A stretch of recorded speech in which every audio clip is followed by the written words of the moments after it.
Okay, Thomas, the tables have turned. Last time I was in the chair getting electrocuted by you because I was mispronouncing Maybach. But you've been mispronouncing a particular Porsche model all week and we're filming it tomorrow. So you got to get it right. And if you don't, I get to electrocute you. Are you ready? Yep. Go on then. Taycan. Damn it. That's correct. That is correct. So funny. You set me up for this whole thing. You were so excited. You're such an idiot. You're such a buffoon. I know. Wait, I'm a what? You're a buffoon. Are you saying buffoon? Yeah, buffoon.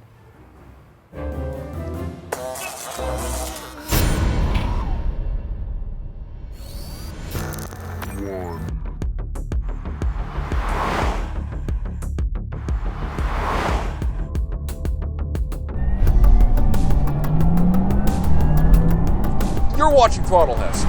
I'm Thomas. And I'm James. And this is the Taycan Turbo S. Despite its rather silly name, the Taycan Turbo S takes itself very seriously. It might not have any actual turbos, but it has performance through the roof. Absurd power numbers, Nürburgring lap records, and real-world acceleration figures that knock on the door of million-dollar hypercars. But for us, it isn't about the destination so much as it is about the journey. We know what Porsche is capable of.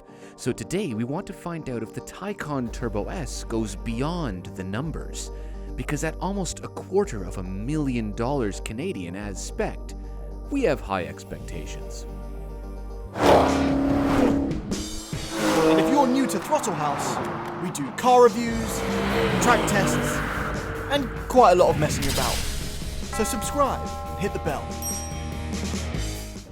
Launching a Taycan Turbo S. Learn my lesson?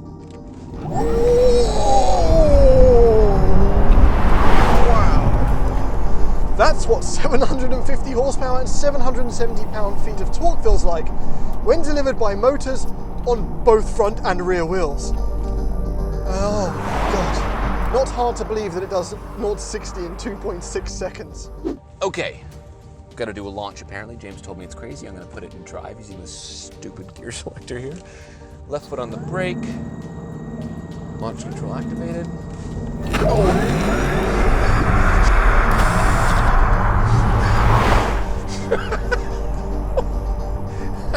Ow! That actually hurts! This doesn't do 0 to 100 kilometers an hour, it's just a switch. 0 and then 100 kilometers an hour.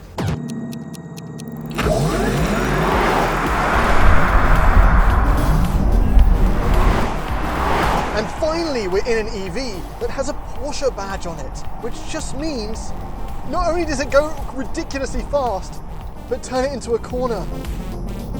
Oh, it just feels like a Porsche.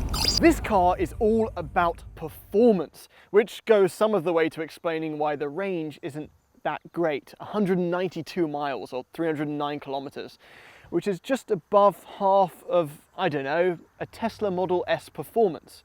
But on the flip side of that, in order to increase acceleration, they've stuck a second gear in the back. That's so that the car can multiply the torque factor in first gear to give it better acceleration off the line. In practice though, it's a little bit strange. And I say strange because it doesn't tell you what gear you're in, and if you floor it, you're not sure if it's about to shift into first to get all the torque, or if you're already there, so you never really know how much acceleration you're going to get. And on top of that, and maybe this is just because what I've got used to with Teslas and Kona electrics and stuff, I'm used to the super fluid motion of putting my foot down and getting an exactly predictable amount of torque. With the 2 gears, it throws me off a little bit. I don't agree with James, actually. I really, really like the fact that this has 2 gears.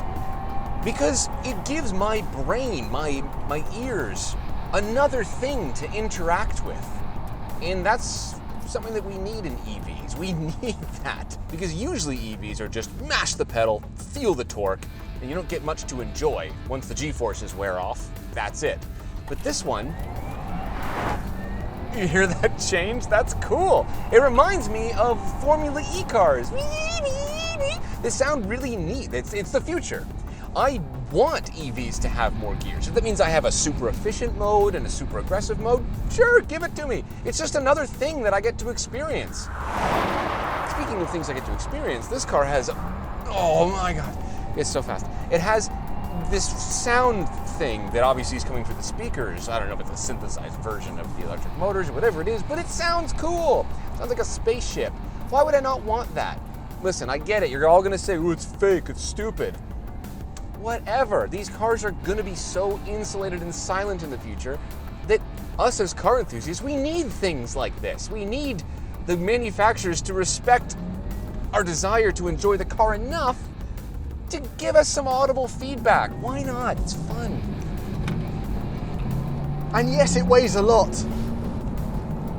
but the power is it just never ends.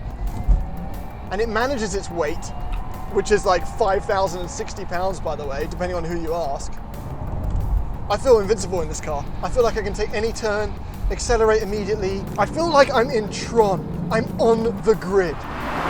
So the range isn't perfect and the price is absurdly high, but you're really getting Porsche handling here. One thing you don't get though, which I think could have done with some serious improvement, is there could be a little bit, okay, a lot of bit more feel in the steering.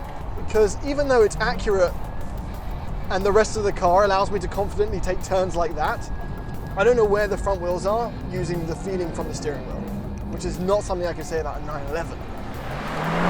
And one thing that has surprised me most is the refinement. And not just in the ride, which is excellent, by the way. It feels full luxury car while maintaining absolute control. It's just, they've gone the extra mile. These are double glazed windows. I'm used to, in the EVs I've driven, like a Model 3 Performance or a Model Y or Model S, that when I accelerate, in absence of engine sound, is a gush of wind. This car, they've obviously thrown so much money at it because I barely hear the wind. I barely hear it. It's so insulated. Couple that with Porsche's 18-way seats, a spaceship interior, and great driving position. I mean, this car, it's something. Everything feels like it's happening in fast forward in this car. It's the only way I can describe it. James called me this morning worried in traffic that the other cars couldn't predict where he was going to be because you're just there. That's your space. In. Done. So I've been lucky enough in the past to drive some Teslas on the track. And you have to understand the difference between a company like Tesla and a company like Porsche is that Porsche has decades of chassis knowledge and tuning behind them. Which means that when they approach an EV like this, they can make it go into a corner in a way that Tesla can't come anywhere close to. Here, turn in, car is unbelievably flat. It does not feel like it weighs 5,000 pounds at all. Predictable in terms of chassis balance. In the rear a little bit, and then out the corner. It's nuts. The car doesn't, it feels small and light, which is absurd. Like I've said that about Teslas before, but this is a whole new level. You can just point and stomp on it, and it goes exactly where you want through a corner. And that performance is not the only reason why you would buy a Porsche EV over a Tesla EV. I'm gonna go talk to James about that now. What are you doing? It won't let me out. What are you doing? That is ridiculous, James. It's designed to be simple and intuitive. I know, I messed that up. Oh my God. Yeah, so it's so quick, it makes you feel sick. Yeah. Yeah. You've got a bit of a pale face thing going on. Listen, I said that it has the second gear. It's a weird thing, but it makes it have more acceleration than a Tesla Model Performance S. Yes. Tesla Model S Performance There to it 60. is. Yeah. However, it's an infinitesimal amount. It's like 0.07 seconds. It's true. And this costs $100,000 more with less range. Yeah, but the panels line up. That Might be true. It is true. Yeah, Yeah, it is completely No, this true. is stunning. This is Porsche engineering. It's like It's thought and design. It's just pure. It's like everything was Oh, assembled. how do you say that word? Thought. Every time you say it, all I hear is THOT. Okay. Well, this hoe right here is very beautiful. Okay. I think that what it is to me is a car that fundamentally does not look like a car that is powered by conventional methods. I don't know what that means. It just means that it looks like an EV. It looks like an EV. It does not look like. I think it's the most car-looking EV we've seen. And I think yes, maybe. I think it's the, there aren't that many, but I think this is the best-looking consumer EV on the market currently. Ooh, that's hefty. I think you're probably right, actually. Because to me, it doesn't even look like a sedan. It looks like an extended coupe. This looks like the most extreme version of a Panamera. Yes. This is somehow, even though it's about the same length roughly as a Panamera, I think that it looks proportionally much better than the Panamera does. Yeah, well, it's got these awesome lines coming around the front. These lights are cool. And these vents here. Yep. And it has the most ridiculous brake calipers we've ever seen. Easily the most ridiculous brake. Look how big. That is a full phase of the moon right there. The waxing crescent. Waxing? Yes. Could be waning. We can't know. Benefit of the doubt. Okay. And this is on the Goodyear Eagle F1 tire, which is an okay It's tire. an okay tire, yeah. Let's look at the interior, though. All right. Just try and get out. Just do it. You think I'm just going to do what you did? See? You have to do it more gently. So what is it? Is it like a 2-pull or like a half? You have to go past It's a half pull. Okay, I want to say that if we crashed into a bog and we were sinking, I don't know why a bog, a lake probably is more likely in Canada, and I was going to quickly get out, Yeah. I wouldn't go, I just have I have a reflex that kicks out the windscreen. oh, like that. so, yeah, I'm to sure it's save us very all. easy, yeah. Inside the Taycan. So back to the Model S contrast. Yeah. The quality in here is incredible. Can I just say, though, I find this to be a little bit, not bland, but simple. It's clean, it's Maybe in a good futuristic. way, yeah. I agree though. Coming up to $250,000, there may be some more extravagance, but Yeah, like how much does a Bentley Continental cost? 370 grand. Okay, we can move on now. It's more, I took back what I said. more comparable to an AMG GT63, which one could argue, and the M8, I guess. Yeah. One can argue those get a bit chintzy with the Swarovski shifters. You're right. This is actually a lot classier. Okay, you know what? I'll give it to it. I like this. That's Okay, cool. fun stuff. Gauge cluster looks like a spaceship, really, really clean. It does, yeah. And there has been, compared to the 911 we were in, Yeah. there has been an actual attempt to do nothing in this space so that So you can see have the a gauge steering cluster. wheel. Yeah, Does it work? For the most part. I still can't see the time or the temperature. Why But can you don't need that information. You do. You Those use- are important you things use- to live No, you use Face App. You look where the sun is and you feel everything. Why can't Porsche figure out gauge clusters? Every other manufacturer, like Hyundai, nailed them. But- why can't Porsche figure this out? But what you can see is very clean in Okay, very sure, Audi fashion. Yeah. I've got on really well with this, and Yeah? I'll tell you one of the reasons I like it. A lot of the choices you have to make Yeah. are in line with this. So all you have to do is slide. So there's like while you're driving, This is a You haven't bizarre gotta thing find that you it? found out here. yeah. So while you're driving, you just slide into them. So yeah, Electric sports sound. just like you slide. on. Yeah, you slide into the DMs. No, you don't want that on No, you want it Sometimes you on. I want it on now. because it makes that sound. Makes that roar. Yeah, I like the noise. Very comfortable as standard 18-way seats. This has Mm-hmm. the Burmester $6,500 sound system, which is excellent. It's not as good as the one that we were in the Maybach recently, but I think that was like 13 grand. Yes. So it's not half as good for sure. It's better Climate than control that. is completely in the menu. At least so these buttons always stay here. Heated seats, cooled seats. I like that you don't have to go. This is a funny noise that they've chosen. It's a weird noise. You can just become a woodpecker. But this feels like this is almost Urus reminiscent. So it does have that kind of special Look at vibe. the fingerprints I've put on this. So yeah. Look at the fingerprints That's I put Audi. in. Look at this thing. Why? Don't press it, but yeah. And everything's USB-C, so I Yeah. haven't been able to connect my phone. What are you trying to do right now? This is hard. There we go. You couldn't remember how to open that. Not much storage space there. Sorry, this is so German.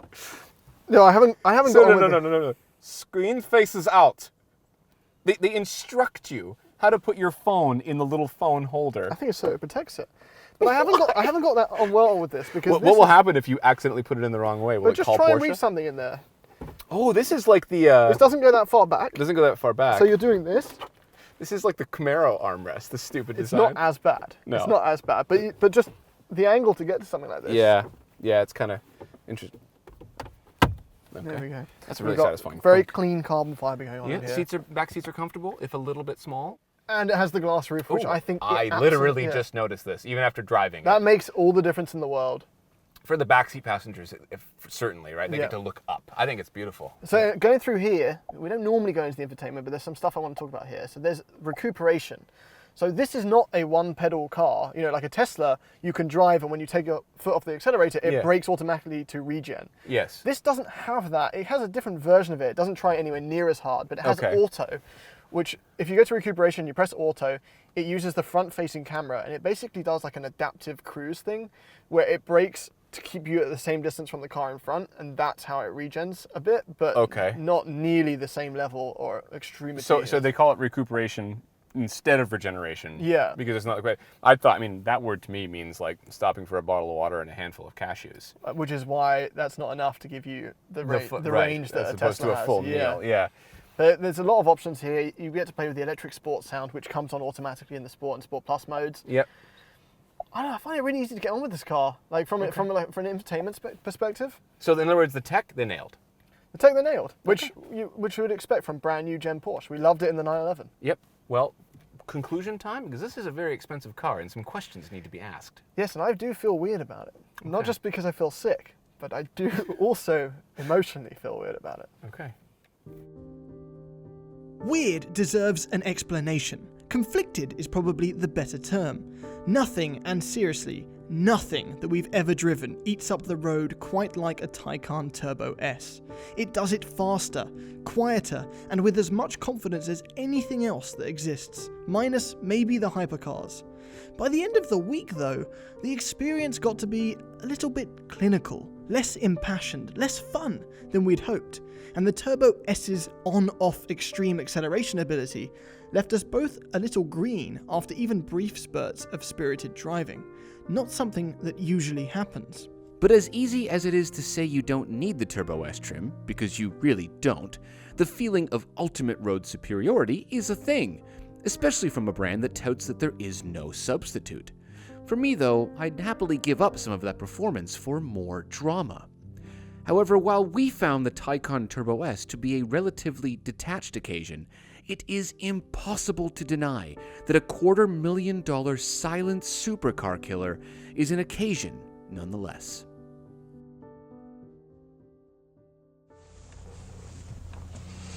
Okay. What was that? Did the car fart? The car just farted. Excuse me! What's happening? What are you doing? Here's the brakes. Gesundheit, am I right? Okay. Launching a Taycan. No, you got your eyes are chill out for a second.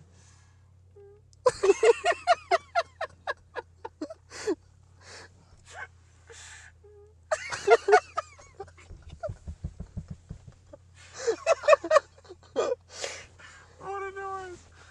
Oh my god. Alright, well there's an outro. Don't do it again, don't do it again. Okay. Okay, I'm ready. Alright. Launching a Taycan Turbo S.